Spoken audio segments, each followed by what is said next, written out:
Title: The Last Letter She Never Sent. Emma was only 17 when her world changed forever. She lived in a quiet little town with her mother and younger brother, Ethan. Their father had passed away years earlier, and Emma worked part-time after school to help support the family. Even though life was difficult, she never complained. Her dream was to become a nurse and give her family a better future. One day, a new student named Daniel joined her class. He was quiet, kind, and always willing to help others. Over time, Emma and Daniel became close friends. They studied together, laughed together, and shared their dreams. Daniel hoped to become an architect, while Emma dreamed of saving lives. As graduation approached, Daniel wrote Emma a heartfelt letter. He wanted to tell her that he had fallen in love with her and hoped they could build a future together. But he never found the courage to give it to her. A few weeks later, Emma received devastating news. She had a rare heart condition that required urgent treatment. The operation was expensive, and her family could not afford it.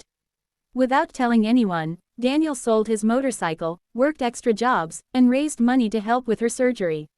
He gave the money anonymously because he didn't want Emma to feel guilty. The surgery was successful, but complications kept Emma in the hospital for months. During that time, Daniel visited every day, leaving fresh flowers at the reception because visitors were limited. Emma never knew who had been bringing them. One rainy evening, Daniel was driving home after finishing another late shift when a truck lost control on the highway. He was rushed to the hospital, but despite the doctor's efforts, he did not survive.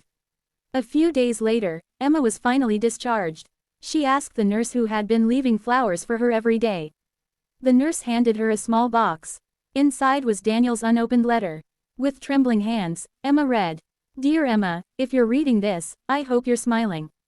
I don't know what tomorrow will bring, but I want you to know that meeting you was the greatest gift of my life. If I never get the chance to tell you this in person, please remember one thing: I loved you with all my heart. Promise me you'll live the life you've always dreamed of, even if I'm not there to see it." Tears rolled down Emma's face. She finally understood who had saved her life. Years later, Emma became a nurse, just as she had dreamed. She kept Daniel's letter in her desk drawer at the hospital. Whenever she comforted a frightened patient, she remembered the young man who had given everything without asking for anything in return. Every year, on the anniversary of his passing, she visited his grave with a bouquet of white lilies. She would sit quietly, place the flowers beside his name, and whisper, "You kept your promise to save my life. I promise I'll spend the rest of mine making your sacrifice meaningful." Some love stories do not end with a wedding or a happy ending. Some become memories that quietly live in our hearts forever.